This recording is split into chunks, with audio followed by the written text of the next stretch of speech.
The federal government will dialogue with Niger Delta militants in a show that not only the stick, but a carrot to be explored in ending the series of violence in the Niger Delta region.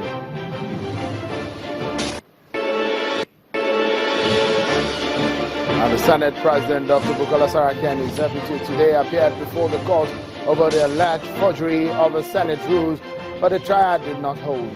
They're now to come back another day. That's our focus on the program.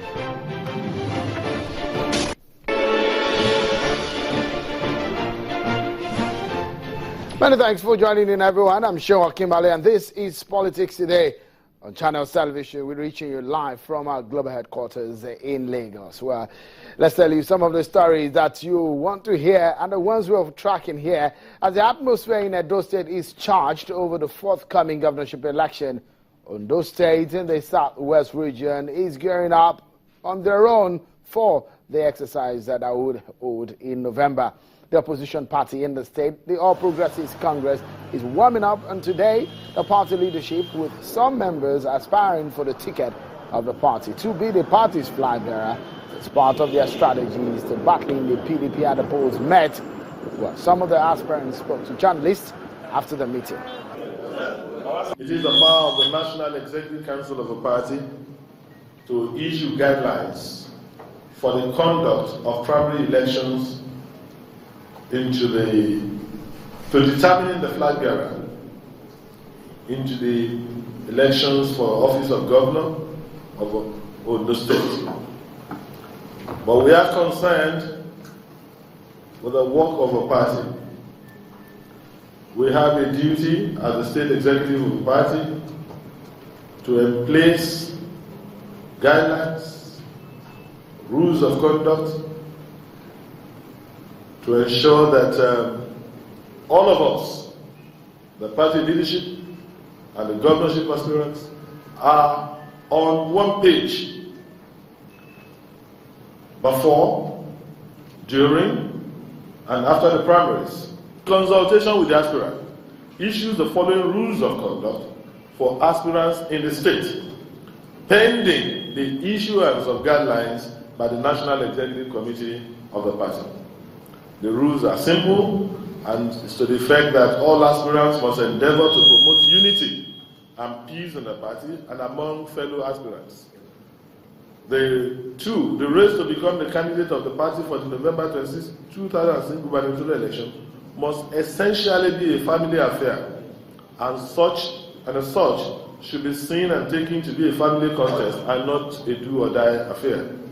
3, that campaigns should be issue and program based and devoid of mudslinging, acrimony, and attack on fellow aspirants either through the print media, the airwaves, the social media, or the verbal emails. 4, that during the campaigns it's unacceptable to the party for aspirants, while soliciting support, to be in possession of firearms and ammunition or any other dangerous weapons.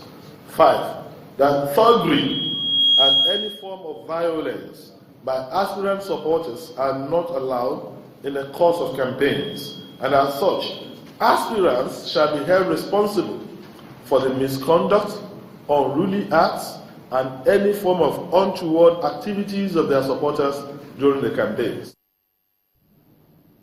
That's the chairman of the APC in Ondo State. Just so you know that some of the people that you may know very well in Ondo politics are throwing their hat in the ring this time around. Some of them who have been part of this race before, and you might be seeing them. Some of the names that we've heard before now that may want to eye in the party's flag. Someone like a Nigerian lawyer, senior advocate of Nigeria, Akeredolu, and of course we know that Ms. Olushola Oke is also one of them, and a few other. You can see there on the screen, Senator Borofe is one of them that may be throwing their hat in the ring. Okay, we'll be expecting to see how these all pans out. Well, now let's take a look at some of other activities we are following right now on the political scene. The political roundup on Channels Television. Here are your top political stories this time. As the new week begins, principal officers of the Senate appeared today at the Federal Capital Territory High Court sitting in Jabi area of the nation's capital. Their appearance is over the alleged forgery of the Senate rule book. The court has adjourned the case against the Senate President, Dr. Bukola Saraki, his deputy, Senator Ike Kwerimadu, the former clerk of the National Assembly, Salisu Meikasua, and the current deputy clerk of the National Assembly, Mr. Benedict Efeturi. Though all the accused persons were in court for the commencement of hearing in the case, which was fixed for today, the court registrar informed parties, but the court is on vacation as the case will be adjourned. And the federal government is working on plans of putting an end to the crisis and violence in the Niger Delta region. The government says a fresh approach to resolving the Niger Delta crisis is being planned. The Minister of State for Petroleum, Dr. Ibe Kachuku, says there is a three-stage approach embarked upon to ensure a permanent solution to militancy in the Niger Delta region. Dr. Kachuku says the new approach will include militants, traditional rulers, and a permanent Niger Delta Peace Committee, which is expected to bring out a long-term solution to agitations in the region. One of the things that we're trying to do is to put together a Niger Delta Conciliation Committee that is permanent, that is there as the first stop for solutions like this.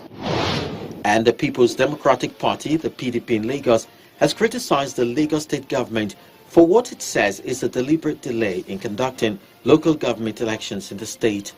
Although the governor, Akinwumi Ambode, a few days ago inaugurated the state electoral body last year, headed by the former state chief judge, Justice Phillips, the opposition party in the state believes the election, which according to the party was supposed to have held since October 2014, is a deliberate ploy to redirect the funds meant for the local councils.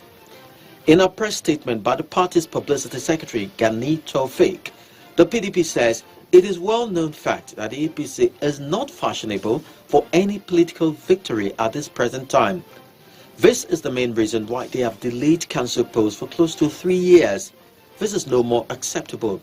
The APC can at least allow the polls go ahead and characteristically rig the result, blatantly denying the people of representative government of their choice of that tier of government is the height of impunity and unconstitutionalism in this government.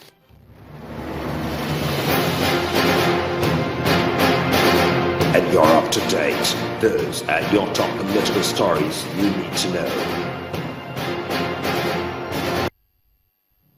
Thank you so much, everyone, for staying with us, and welcome back to the program. Let's begin our conversation tonight from the statement made by President Muhammadu Buhari on the unity of Nigeria. The president has said, and he said it, that the unity of Nigeria is not negotiable. Well, of course, you know that in its message, the Eid al-Fitr celebration, he made it very clear on ways to go in ending the Niger Delta violence. And of course, you remember that he's also mentioned the fact that it will like that the federal government will dialogue with the Niger Delta militants. Well, the violence in the Niger Delta is at the heart of what the president wants to talk about, or is talking about. And he said that it appears the FG is working in ensuring the process brings about the desired peace in the region. But we'll take a moment. When we come back, we hear from the Minister of State for Petroleum, Dr. Ibe Kachuku, who spoke to Channels Television on the efforts of the federal government on ending violence in the Niger Delta. And of course, my guest will be weighing in on this matter. Join us again.